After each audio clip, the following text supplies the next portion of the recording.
Data 19 korrik. Gjyqtarët, kapitulli 2.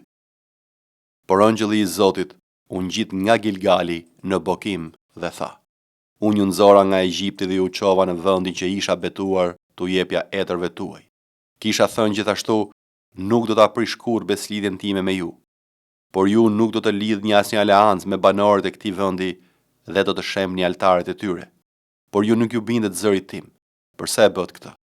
Kështu unë po ju them tani, unë nuk do t'i të bëj para jush, por ata do të jenë si gjemba në hijet tuaj dhe perëndit e tyre do të jenë për ju si një lak. Sa po ëngjëlli i Zotit mbaroi se thëni këto fjalë tërbive të Izraelit, populli ngriti zërin dhe filloi të shaj. Prandaj ky vend u quajt Bokim dhe u bën flijime për Zotin. Jozueu i dha urdhër popullit të largohet dhe bijtë e Izraelit shkuan secili në trashëgiminë e tij për të marrë në zotërin vendin. Populli i shërbeu Zotit gjatë gjithë jetës së Jozueut dhe gjatë gjithë jetës së pleqjve që jetuan pas Jozueut dhe që kishin parë të gjitha veprat e mëdha që Zoti kishte bërë për Izraelin.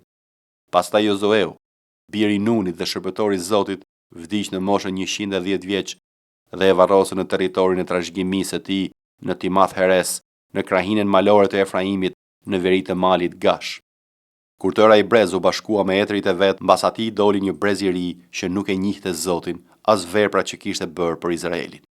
Bijtë e Izraelit bën ata që ishte e keqe në sytë e Zotit dhe u vunë në shërbim të Balit. Ata braktisën Zotin, perëndin e etërve të tyre, i cili i kishte nxjerrë nga Egjipti, dhe adhuruan perëndi të tjera nëpërmjet perëndive të popujve që i rrethonin. Ranë përmbys para tyre dhe kështu nxitën zemërimin e Zotit. Ata braktisën Zotin dhe u vunë në shërbim të Balit dhe të Ashtarothit. Dhe zemërimi i Zotit u ndez kundër Izraelit dhe e dha në dorë të kusarve që e zhveshën. Dhe ai i shiti në duart e armiqve të tyre që ndodheshin rreth e qark, të cilëve nuk qenë më në gjendje të bënin ballë. Kudo që shkonin, dora e Zotit ishte kundër tyre dhe u sillte mjerime, ashtu si kishte thënë Zoti, ashtu siç u ishte betuar ai. Dhe u hidhëruan shumë. Pastaj Zoti nxirrte gjyqtarë që i lironin nga duart e atyre që i zhvishnin. Mjerisht, ata nuk i dëgjonin as gjyqtarët e tyre, por kur vëroheshin përpara perëndive të tjera dhe binin përmbys para tyre. Ata braktisën shpejt rrugën e ndjekur nga etrit e tyre, të cilët u ishin bindur urdhrave të Zotit, por ata nuk vepruan ashtu. Kur Zoti u nxirrte gjyqtar, Zoti ishte me gjyqtarin dhe i lironte nga dora e armiqve të tyre gjatë gjithë jetës së gjyqtarit, sepse Zoti preke nga vajtimet e tyre të shkaktuara nga ata që i shtypnin dhe i mundonin. Por kur gjyqtari vdiste, ata vazhdonin të korruptoheshin më shumë se etrit e tyre duke ndjekur perëndi të tjera dhe duke rënë përmbys para tyre. Dhe nuk hiqnin dorë as pak nga veprat e tyre dhe nga sjellja e tyre kokfort.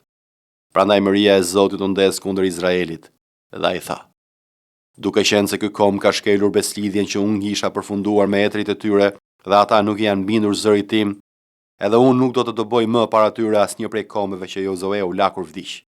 Kështu, me anë të tyre, do të vënë në provë Izraelin për të parë nëse do të përmbahen rrugës së Zotit dhe do të ecin atë siç bën etrit e tyre ose jo. Prandaj Zoti i la këto kombe të qëndrojnë aty pa i dobuar me njëherë dhe nuk i dha në duart e Jozueut. Veprat e apostujve, kapitulli 6. Por në ato ditë, duke u shumuar numri i dishepujve, u bën një murmuritje nga ana e helenistëve kundër hebrejve, sepse vejushat e tyre po liheshin pas dore në shërbesën e përditshme. Atëherë të 12-tët, pasi mblodhën numrin e madh të dishepujve, thanë: Nuk është mirë për ne të lëmë fjalën e Perëndisë për të shërbyer nëpër tryeza. Prandaj vëllezër, kërkoni midis jush 7 burra me dëshmi të mirë, të mbushur me frymën e shenjtë dhe me urtësi, të cilët do t'i vendosim në këtë detyrë. Kurse ne do të qëndrojmë duke ju kushtuar lutjes dhe shërbesës së fjalës. Ky propozim i pëlqeu gjithë shumicës, dhe zgjodhen Stefanin, një burr plot besim dhe frymë të shenjtë, Filipin, Prohorin, Nikanorin, Timonin, Parmenin dhe Nikollën, dhe një prozelit nga Antiokia. I paraqiten pastaj përpara apostujve, të cilët mbasi u lutën vund duart mbi ta. Ndërkaq, fjala e Perëndisë po përhapej dhe numri i dishepujve shtohej fort në Jeruzalem, edhe një numër i madh priftërinj i bindej besimit. Dhe Stefani, plot besim dhe fuqi, bënte mrekulli dhe shenja të mëdha nëpër popull. Dhe disa nga sinagoga, që quhej e libertinëve, të kirenarve, të aleksandrinëve dhe të atyre të Kilikisë dhe të Azisë, u ngritën që të debatonin me Stefanin, por nuk mund t'i bënin ballë urtësisë dhe frymës me anë të së cilës ai fliste. Atëherë nxitën disa burra të thoshin: Ne kemi dëgjuar duke folur fjalë blasfemie kundër Mojsiut dhe Perëndis. Dhe ngacmuan popullin, pleqë dhe skribët, dhe u afruan e kapën dhe aprun të Sinedri. Dhe vund dëshmitar të rrem që thoshin, ky njeri nuk pushon së foluri fjalë blasfemie kundër këtij vendi të shenjtë dhe kundër ligjit. E kemi dëgjuar në fakt duke thënë se ky Jezus i Nazarenas do ta prish këtë vend dhe do ta ndryshojë zakonet që na ka lënë Mojsiu. Dhe të gjithë ata që rrinin në Sinedër i ngulën syt në të dhe pan fytyrën e tij, po si fytyrë ëngjëlli. Jeremia, kapitulli 15. Por Zoti më tha, edhe sikur Mojsiu dhe Samueli të paraqiteshin para meje, zemra ime nuk do ta nënte për këtë popull. Dëboje nga prania ime, le të ik. Në rast se të thonë ku do të shkojmë, do të thuash atyre. Kështu thot Zoti, drejt vdekjes të caktuarit për vdekje, drejt shpatës të caktuarit për shpatë, drejt urisë të caktuarit për qenë të uritur, drejt robërisë të caktuarit për robëri. Unë do të vendos mbi ta 4 lloje dënimesh, thot Zoti, shpatën për të vrarë, qend për të coptuar, shpendet e qiellit dhe kafshët e tokës për të glabëruar dhe shkatëruar. Do të bëj që të keq trajtohen nga të gjitha mbretëritë e tokës për shkak të Manasit, birit të Ezekias, mbreti i Judës, për ata që ka bërë në Jeruzalem. Kujt në fakt do të vinte keq për ty, o Jeruzalem? Kush do të mbante zi për ty? Kush do të shqetësohej për të pyetur si je? Ti më ke përzënë, thot Zoti, më ke kthyer krahët, prandaj unë do të shtri dorën kundër teje dhe do të shkatroj. Jam lodhur nga pendimet. Do t'i shpërndaj me forcë portat e qytetit, do t'u heq fëmijët dhe do t'i bëj që të zhduket populli im, sepse ata nuk largohen nga udhët e tyre. Do t'i bëj gratë e veja të tij më të shumta se rëra e detit. Do të sjell kundër tyre, kundër nënës së të rinjve, një shkatërrues në mes të ditës. Do të bëj që të bjerë mbi të papritmas ankthi dhe të merri. Ajo që ka pjell 7 bilë ngon dhe heq frymën. Dielli i saj po perëndon ndërsa është ditë ende. Është mbuluar nga turpi dhe e hutuar. Do t'i dorëzoj ata që do të shpëtojnë prej shpatës në mëshirë të armiqve të tyre, thot Zoti. Mirë unë, o nëna ime, sepse më ke lindur si një njeri grindjesh dhe sherri në të gjithë vendin. Nuk i kam dhënë hua asgjë askujt, as të tjerët më kanë dhënë hua, megjithatë të gjithë më mallkojnë. Zoti thot, me siguri do të çliroj për gjithnjë, me siguri do të bëj që armiku të lutet në kohën e fatkeqësisë dhe në kohën e ankthit. A mundet një njeri të thyej hekurin e veriut dhe bronzin, pasurinë tënde dhe thesaret e tua do t'i braktis që t'i plaçkitin pas një çmim për të gjitha mëkatet e tua dhe në të gjithë kufit e tu. Dhe do të bëj të kalosh bashkë me armiqtë e tu në një vend që ti nuk e njeh, sepse një zjarr është ndezur në zemërimin tim që do të flakëroj kundër jush. Ti e di, o Zot, më mbaj mend mua dhe më vizito dhe merr më hak mbi përndjekësit e mi. Me ngadalësinë e zemërimit tënd mos më merr me vete. Dije që për hirin tënd e mbajta turpin. Me të gjetur fjalët e tua i përpiva.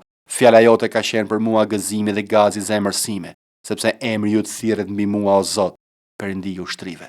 Unë nuk u ula në kuvendin e tallësve, as nuk u gëzova, por për shkak të dorës sate unë u ula veçmas, sepse ti më kishe mbushur me indinjat. Pse dhembja ime është pafund dhe plaga ime e pashërueshme nuk pranon të shërohet. A do t'i jesh për mua si një rrëke që shtëron, si ujë që nuk të jep siguri? Prandaj kështu thot Zoti, në rast se ti rikthehesh tek unë do të të rivendos dhe ti do të jesh para meje. Në rast se ti ndan të çmora nga ajo që s'ka vlerë, ti do të jesh si goja ime. Ata do të kthehen te ti, por ti nuk duhet të kthehesh tek ata. Unë do të bëj për këtë popull një mur të fortë prej bronzi. Do të luftojnë kundër teje, por nuk do mund të fitojnë kundër teje, sepse unë do të jem me ty për të shpëtuar dhe për të çliruar, thot Zoti.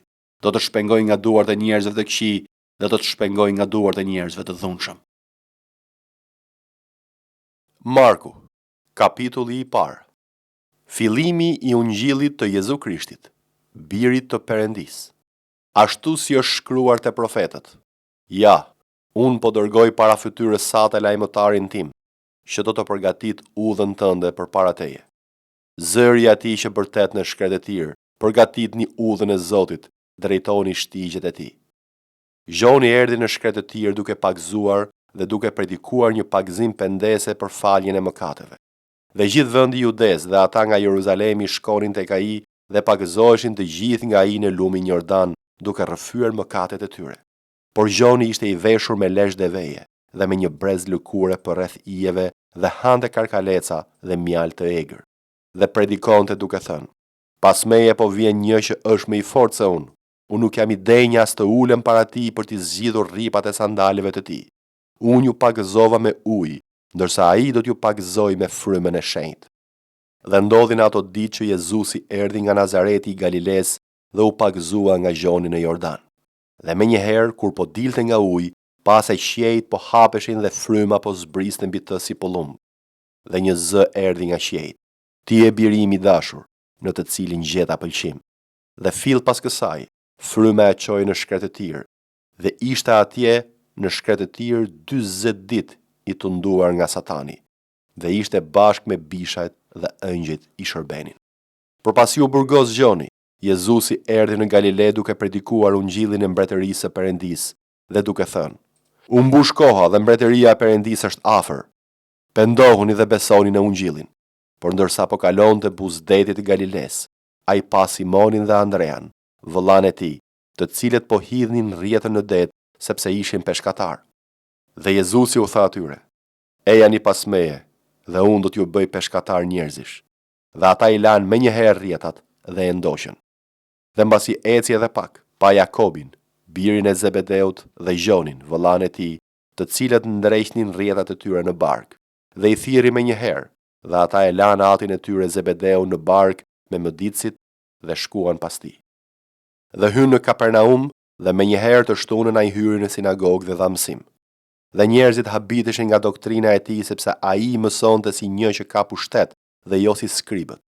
Dhe në sinagogën e tyre ishte një njeri i pushtuar nga një frymë ndyr, i cili filloi të bërtas duke thënë: "Mjerë, çka midis nesh dhe teje, o Jezus Nazarenas? A erdhe të na shkatërrosh? Unë e di kush je, i shenjti i Perëndisë." Dhe Jezusi e qortoi duke thënë: "Hesht dhe dil prej tij." Dhe fryma e ndyr, pasi e përpëliti dhe si lëshoi një britmë të madhe, doli prej tij. Dhe të gjithu mahnitën aq shumë sa që pyesnin njëri tjetrin duke thënë: "Çfarë është kjo? Çfarë doktrinë e re që nga kjo? Ky ju urdhëroka me autoritet dhe frymrat e ndyra dhe i binden." Dhe fama e tij u përhap menjëherë në mbar krahinën përreth Galiles. Sa po dolën nga sinagoga, erdhën në shtëpinë e Simonit dhe të Andreas me Jakobin dhe Gjonin. Por vjehra e Simonit ishte në shtrat me ethe dhe ata menjëherë i folën për të. Atëherë ai u afrua, e kapi për dorë dhe e ngriti. Menjëherë ethet e lanë dhe ajo nisi t'ju shërbej. Por në mbrëmje, pas perëndimit të diellit, i prun të gjithë të sëmurë dhe të demonizuarit, dhe gjithë qyteti ishte mbledhur tek dera. Ai shëroi shumë, që rëngoni nga sëmundje të ndryshme dhe doboi shumë demon, dhe nuk i lejoi demonët të flisnin sepse ata e njihnin. Dhe të nesërmen në mëngjes, kur ende ishte shumë errët, Jezusi u ngrit, doli dhe shkoi në një vend të vetmuar dhe atje u lut. Dhe Simoni dhe ata që ishin me të ju vu nga pas. Dhe kur e gjetën i thanë: "Të gjithë po të kërkojnë." Dhe ai u tha atyre: "Le të shkojmë në fshatrat e afërm që të predikoj edhe atje, sepse për këtë kam ardhur." Dhe predikonte nëpër sinagogat e tyre në gjithë Galilen dhe dëbonte demonët. Dhe erdhi tek ai një lebroz, duke ju lutur, duke rënë në gjunjë dhe duke i thënë: "Po të duash, ti mund të më pastrosh." Dhe Jezusi pati dëmshuri, shtriu dorën, e preku dhe i tha: "Po, dua, qofshi pastruar." Dhe posa tha këto menjëherë, lebra e la dhe ai u shërua. Pastaj, pasi e paralajmëroi rreptësisht, menjëherë nxori jashtë duke i thënë: "Ruhu se i tregon gjën do kujt, përshko, paraqitu te prifti dhe ofro për pastrimin tënd sa ka urdhëruar Mojsiu si dëshmi për ta." Por ai, pasi doli, filloi ta shpall dhe ta përhap fort fjalën, saqë Jezusi nuk mund të hynte më haptas në qytet, por qëndronte përjashta nëpër vendet vetmuara, dhe nga çdo anë erdhën tek ai.